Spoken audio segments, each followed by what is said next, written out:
만년 꼴찌를 1% 명문대생으로 만든 기적의 독서법. 니시오카 이세이. 들어가며 만년 하위권이던 나를 바꿔준 도쿄대 독서법. 독서법만 바꿔도 머리가 좋아진다. 머리는 과연 훈련으로 좋아질까? 우리는 대개 타고난 머리와 스스로 생각하는 능력을 가진 사람을 머리가 좋은 사람이라 여긴다. 이 두 가지 능력을 이 책에서는 지도력이라 부르고자 한다. 머리가 좋은 사람은 쉽게 본질을 파악하며 논리 전개에 막힘이 없고 다각적인 시각을 가졌다. 또한 지식을 활용할 줄 알고 복잡한 내용을 한마디로 설명할 수 있다. 이런 능력을 노력해서 얻을 수 있을까? 일본에서는 머리 좋은 사람 하면 흔히 도쿄대생을 떠올린다. 도쿄대생이라고 하면 다들 초등학교 때부터 머리가 좋고 상위권 중고등학교에 가도 최상위권에 드는 타고난 머리를 가진 사람으로 상상할 것이다. 정말로 머리는 타고나는 것, 더 좋아질 수 없는 것인가? 그렇지 않다. 사실 머리는 독서법만 바꿔도 단련할 수 있다. 소개가 늦었는데 나는 니시오카 이세이다. 초등학교 때부터 머리가 나빠서 갈 수 있는 고등학교는 중위권 수준이 고작이었다.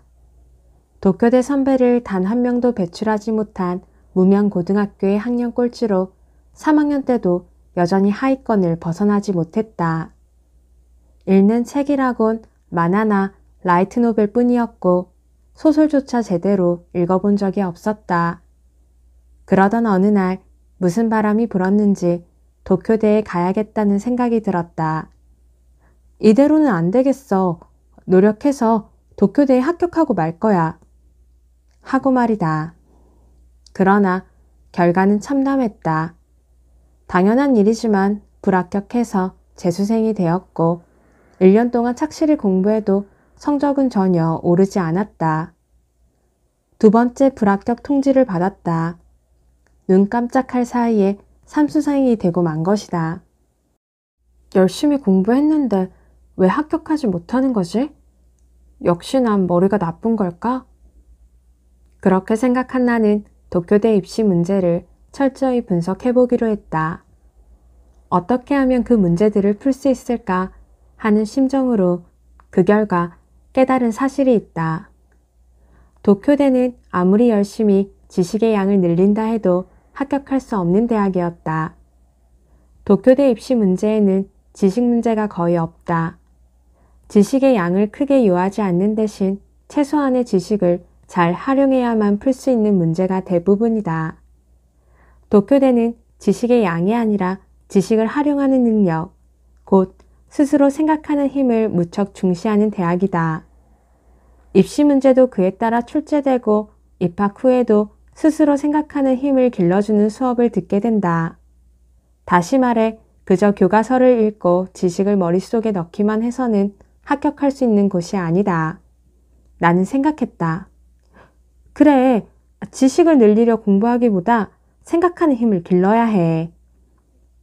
지식의 양만으로 절대 합격할 수 없는 대학이라면 지식을 활용하는 방법을 익히고 스스로 생각하는 힘을 길러야 한다는 사실을 알게 된 것이다.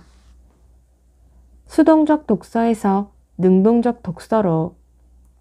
나는 교과서와 참고서를 읽는 방법부터 바꿔보기로 했다. 지식을 머릿속에 채워넣는 것만이 아니라 생각하는 힘을 기르는 독서를 꾀한 것이다. 그래서 책과 철저히 토론하기로 했다. 책을 수동적으로 읽지 않고 능동적으로 내 머리로 생각하면서 왜 이렇게 됐을까? 이것은 사실일까? 하며 책과 대화를 나누듯 읽기로 한 것이다. 그러자 점점 깊이 있는 독서를 할 수 있었고 그와 동시에 얻은 지식을 활용하는 힘, 즉 머리가 길러졌다. 지식을 얻는데 그치지 않고 그 지식을 활용하는 힘을 얻은 것이다. 마침내 순식간에 성적이 오르기 시작했고 정신을 차려보니 도쿄대 전국 모의고사에서 4등을 하고 도쿄대에 합격해 있었다. 도쿄대생은 능동적으로 책을 읽는다. 그렇게 도쿄대에 합격하여 지금은 45년 역사를 자랑하는 독서 평론지 히로바의 편집장으로 도쿄대생의 독서에 관여하고 있다. 그런데 도쿄대 입학 당시 놀라운 사실을 발견했다. 주위를 살펴보니 도쿄대생은 너나 할 거 없이 내가 발견한 방식과 똑같은 독서법으로 독서를 하고 있었다. 교과서와 참고서를 읽을 때만이 아니라 평소에 책을 읽을 때도 그렇다. 도쿄대생은 모두 본질을 잘 파악하며 논리 전개에 막힘이 없고 다각적인 시각을 가졌다. 지식을 활용할 줄도 알고 복잡한 내용을 한마디로 설명할 수도 있다. 대체 어떻게 그런 능력을 얻었을까? 나는 궁금해서 견딜 수 없었는데 놀랍게도 그것은 이 독서법의 성과였다. 지도력은 누구나 독서법만 바꾸면 단련할 수 있는 능력이다. 머리 좋은 도쿄대생도 남들과 독서법이 다를 뿐이다. 이런 지도력을 단련하려면 우선 책을 제대로 읽을 줄 알아야 한다. 책을 깊이 이해하는 능력이 필요하다. 이는 사실 도쿄대생의 독서법을 통해 간단히 얻을 수 있는 능력이다. 이 책에서는 책을 읽고 완전히 내 것으로 만드는 능력을 기르는 동시에 지도력을 단련하는 독서법을 상세히 소개하고자 한다. 만년 꼴찌였던 내게도 가능했던 독서법이다. 누구나 실천할 수 있고 누구나 지도력을 단련할 수 있다. 여러분도 기적의 독서법으로 책 읽는 방식을 바꾸고 세상을 극적으로 변화시켜보지 않겠는가? 도쿄대 독서법 1. 독서법만 바꿔도 지도력이 단련되고 책을 깊이 이해하는 능력이 단숨에 내 것이 된다. 책과 끝장 토론을 벌여라. 그렇다면 구체적으로 도쿄대생은 어떻게 책을 이해하는 능력을 기르며 지도력을 단련하고 있을까? 도쿄대 학생 수는 1학년만 해도 3,000명가량이므로 모두에게 공통되는 방법은 드물 듯하다. 하지만 도쿄대생 모두에게 들어맞는 법칙이 있다. 바로 도쿄대생은 어떤 일에든 수동적인 자세를 취하지 않는다는 것이다. 우리는 책에 쓰인 내용을 읽고 그렇군 하며 금세 납득하기 십상이다. 수동적인 자세로 저자의 의견을 그대로 받아들인다. 하지만 도쿄대생은 다르다. 그렇군 하고 넘기는 대신 왜 그렇지? 정말일까? 이런 의견에는 어떤 반론이 나올까? 하고 질문을 던지며 능동적으로 읽는다. 독서를 마친 뒤에도 친구들과 감상을 이야기하거나 의견을 부딪히기를 좋아한다. 그로써 깊이 있게 토론하고 고찰하며 마치 책과 끝장 토론을 하듯 독서한다. 바로 이 능동적이라는 단어가 핵심이다. 수동적으로 책을 읽으면 내용이 머릿속에 잘 들어오지 않는다. 능동적으로 다음 내용이 어떻게 전개될지, 왜 저자가 그 이야기를 하는지 생각하며 읽어야 책의 내용을 이해하기 쉽다. 그러면 책을 깊이 이해하고 내 것으로 만들 수 있다. 또 수동적으로 책을 읽으면 스스로 생각하지 못하게 된다. 능동적으로 이 의견에는 어떤 반론이 있을까? 나라면 어떤 결론을 도출했을까? 하고 스스로 생각하는 가운데 지도력이 점점 단련되는 것이다. 도쿄대생은 책을 수동적으로 읽지 않고 책과 대화하거나 토론하면서 능동적으로 읽는다. 그럼으로써 지식을 자기 것으로 만드는 동시에 지도력도 기른다. 이 책을 통해 기를 수 있는 5가지 능력. 하지만 갑자기 책을 능동적으로 읽기는 쉽지 않다. 어떻게 하면 책과 대화할 수 있는지 아직 모르는 이가 대부분일 터이다. 이 책 1장에서는 어떻게 하면 능동적으로 독서할 수 있는지 여러분에게 낱낱이 소개하고자 한다. 어려운 글도 잘 이해할 수 있고 책을 심층적으로 읽을 뿐더러 지도력까지 단련할 수 있다니 허풍처럼 들릴지도 모른다. 추상적이고 어렵게 느껴질 수도 있다. 하지만 전혀 걱정하지 않아도 된다. 이 2가지 능력을 얻기 위해 필요한 5가지 능력을 1장에서 단계적으로 소개할 것이다. 여러분은 5가지 능력을 차례로 익힐 수 있다. 첫 번째는 독해력이다. 빠르고 정확하게 글의 내용을 이해하고 글을 깊이 있게 이해하는 능력이다. 이 능력은 1단계를 통해 기를 수 있다. 두 번째는 논리적 사고력이다. 글을 더 깊이 이해하고 매끄러운 논리를 펴는 능력이다. 이 능력은 2단계에서 살펴보자. 세 번째는 요약력이다. 다른 이가 이해하기 쉽게끔 설명하는 능력이다. 이 능력은 3단계에서 살펴보자. 네 번째는 객관적 사고력이다. 다양한 시각의 의견과 관점을 얻기 위한 능력이다. 이 능력은 4단계를 통해 길러보자. 다섯 번째는 응용력이다. 얻은 지식을 다른 곳에 활용할 수 있게 내 것으로 만드는 능력이다. 이 능력은 5단계에서 익혀보자. 이상 5가지 능력은 1장에서 익힐 수 있다. 능동적 독서법으로 5가지 능력을 익히면 독교대생이 가진 지도력과 글을 깊이 이해하는 능력을 모두 얻을 수 있다. 이 책 2장에서는 책을 고르는 방법을 소개하겠다. 책을 깊이 이해하는 능력과 더불어 지도력도 단련되는 다양한 상황에 어울리는 책을 고르는 방법을 터득할 것이다. 그렇게 이 독교대 독서법을 익힌다면 내가 꼴찌에서 독교대생이 되었을 때처럼 여러분도 독서의 질을 향상시킬 수 있다. 더 이상 책의 내용이 어렵다고 끙끙댈 일도, 책장을 덮으면서 금세 내용을 잊어버린다고 슬퍼할 일도, 읽었는데 내 것이 되지 않는다고 한탄할 필요도 없다. 독교대 독서법을 통해 반드시 독서의 질을 최고로 끌어올리시길. 독교대 독서법 2. 5가지 독서법을 통해 글을 깊이 이해하는 능력이 생기고 지도력이 좋아진다. 머리가 좋아지는 독교대 독서법 5단계. 1단계. 준비 운동으로 읽는 힘을 끌어올린다. 독교대생은 읽기 전에 생각한다. 독서 준비로 독해력을 높인다. 책을 읽기 전에 할 일. 독서 능력 향상법을 본격적으로 소개하기에 앞서 일러두고 싶은 내용은 사실 책 읽기에 관한 것이 아니다. 독교대 독서법은 책을 읽기 전부터 시작된다. 책을 읽기 전에 꼭 해야 하는 일이 뭐지? 읽기 전의 준비보다 읽는 방법이 더 중요하지 않을까? 이렇게 생각하는 이들도 있을 테지만 큰 착각이다. 읽기 전에 조금만 수고하면 독서 효과는 몇 배나 높아진다. 독서에 실패하는 원인의 90%는 준비 부족. 책을 읽어도 내용이 머릿속에 잘 들어오지 않거나 읽는 속도가 느린 사람은 여러분 중에도 많을 것이다. 그럴 경우 대부분 책 읽는 방법이 틀렸다거나 독해력이 부족하기 때문이라고 여기기 쉽지만 실은 그렇지 않다. 책이나 글을 잘 읽지 못하는 원인의 90%는 준비 부족이다. 그 사실을 증명하기 위해 예문을 하나 준비했다. 아래 글을 읽고 글쓴이의 의도를 생각해보자. 요즘 메신저 서비스 라인을 통한 커뮤니케이션이 주류를 이루면서 젊은이들은 누구나 라인을 사용하고 있다.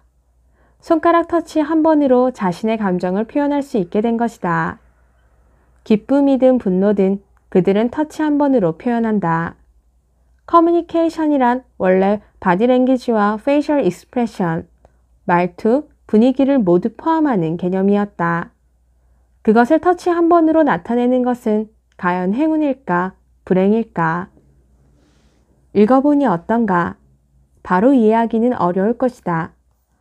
바디랭귀지나 페이셜 익스프레션 같은 영어 표현 탓에 내용이 점처럼 머릿속에 들어오지 않는다. 또 행운일까 불행일까라는 맺은말 때문에 결국 글쓴이가 라인 서비스를 어떻게 생각하는지 잘 이해가 가지 않을 것이다. 여러분의 독서 방법이 좋든 나쁘든 독해력이 있든 없든 이 글은 글쓴이의 의도를 파악하기 어려운 글이다. 따라서 당연히 읽는 속도도 느려질 수밖에 없다. 준비를 해두면 쉽게 읽을 수 있다. 하지만 만약 이 글에 요즘 젊은이들은 왜 커뮤니케이션에 서툰가 라는 제목이 달려 있다면 어떨까? 혹은 이 글이 실린 책의 띠지에 속속들이 알아보자. 요즘 젊은이들은 왜 커뮤니케이션이 서툴까? 라고 쓰여 있다면 이 글을 쓴 사람은 요즘 젊은이들이 커뮤니케이션에 서툰 원인 가운데 하나가 라인이라 생각하고 있구나 하고 금세 깨달을 것이다. 아무리 어려운 단어가 등장하든 행운일까 불행일까 라는 말로 글을 끝맺든 라인을 부정적으로 여기는 것이 분명해 라고 금세 이해할 수 있을 것이다. 제목을 읽었는가 읽지 않았는가, 책 표지와 띠지에 적힌 문구를 꼼꼼히 읽었는가 읽지 않았는가, 이러한 사소한 차이가 이 글을 쉽게 읽을 수 있는지 없는지를 결정한다. 도쿄대 독서법 3. 독서에 실패하는 원인의 90%는 준비 부족. 도쿄대생이라서 독해력이 뛰어난 것이 아니다. 도쿄대생은 하나같이 머리가 좋고 독해력이 뛰어나서 글을 잘 읽는 거겠지. 글을 잘 읽는 것은 타고난 능력이야. 흔히들 하는 말이지만 사실 이것은 큰 착각이다. 도쿄대생은 확실히 다른 대학 학생보다 국어 영역 입시에서 높은 점수를 받을 수 있다. 하지만 단순히 글 읽는 능력을 타고났다거나 머리가 좋기 때문이 아니다. 도쿄대생은 힌트를 찾는 능력이 있다. 많은 도쿄대생은 국어 영역에서 긴 지문을 독해하는 문제가 출제되면 지문에는 눈길도 주지 않고 곧바로 문제를 확인한다. 문제에는 지문의 내용을 묻는 질문과 선택형 답안이 딸려 있으므로 문제를 보면 지문의 내용을 대강 파악할 수 있기 때문이다. 또 도쿄대생은 글을 읽기 전에 글의 도입부나 제목을 확인한다. 글 바깥의 힌트를 흡수해두면 글의 내용을 대강 짐작할 수 있다. 독서량이 제법 된다면 이것과 똑같은 내용을 다른 글에서 읽은 적이 있어. 이 주제에 대한 글이라면 전에 읽은 적이 있지 하고 새로운 글을 만나더라도 과거에 읽은 글의 내용과 관련 지을 수 있다. 이렇게 도쿄대생은 힌트를 많이 얻은 상태로 글을 읽기 시작한다. 지문에 어떤 내용이 담겨 있는지 미리 파악한 채 읽기 때문에 빠르고 정확하게 독해할 수밖에 없다. 독서법이나 독해력의 문제이기 전에 글 바깥에서 힌트를 얻는 능력이 이해도와 독서 속도를 좌우하는 것이다. 독해력과 힌트를 찾는 능력에 관한 실험. 아직도 못 믿겠다면 서점에 가서 실험해보자. 1. 표지와 제목을 보지 않고 책을 한 권 고른다. 2. 그 책의 중간쯤 아무 페이지나 펼친다. 3. 그 페이지의 내용을 이해할 수 있는지 확인한다. 4. 내용을 이해하지 못했다면 표지와 띠지를 살펴본 뒤 다시 한번 그 페이지를 읽어보고 이해할 수 있는지 확인한다. 대부분 세 번째 단계에서는 전혀 이해하지 못할 것이다. 도쿄대생에도 같은 실험을 해봤더니 응답자 모두가 세 번째 단계에서는 이해하지 못했다고 답했다. 하지만 네 번째 단계의 지시대로 표지와 띠지를 보게 하자 이번에는 거의 모두가 이해했다고 말했다. 이처럼 도쿄대생이 글을 빠르고 정확하게 독해할 수 있는 까닭은 독서 능력이 뛰어나서가 아니라 글 바깥에서 힌트를 얻는 능력 때문이다. 책의 내용을 빠르고 정확하게 이해하는 데에는 어떻게 읽는 것인가 하는 세 번째 단계가 아니라 그 책을 읽기 위한 적절한 힌트를 얻을 수 있는가 하는 네 번째 단계가 중요하게 작용한다. 그렇다면 구체적으로 어떻게 힌트를 찾아야 할까? 그 방법을 지금부터 알아보자. 도쿄대 독서법 4. 도쿄대생이 글을 빠르고 정확하게 읽는 것은 독서 능력이 뛰어나서가 아니라 글 바깥에서 힌트를 얻는 능력 덕분이다. 두 가지만 준비하면 어떤 어려운 책도 읽을 수 있다. 책을 읽기 위한 힌트를 얻으려면 뭘 준비해야 할까? 책을 읽는 행위는 어두운 숲속에 발을 들이는 것과 비슷하다. 한 번도 경험하지 않은 것을 접하고 어디에 도착할지 모르면서 앞으로 나아갈 수밖에 없다. 독서란 칠흑같이 어두운 숲속을 출구가 어디인지도 모른 채 나아가는 것과 다름없다. 하지만 어둠 속에서 조금이나마 주위를 밝힐 방법이 있다. 손전등이 있으면 된다. 잘은 모르지만 이 힌트로 미루어 이런 이야기를 하고 싶은 것은 아닐까 싶어진다면 어떤 글이 나와도 이해할 수 있다. 그 힌트, 즉 손전등은 어떻게 하면 손에 넣을 수 있을까? 표지 읽기라는 손전등으로 주의를 밝히자. 이미 눈치챘겠지만 손전등이란 표지에서 충분히 힌트를 얻는 것을 말한다. 표지와 띠지에서 얻는 정보량은 얼마 안 되는 듯 보여도 그런 적은 내용에서 많은 힌트를 얻을 수 있다.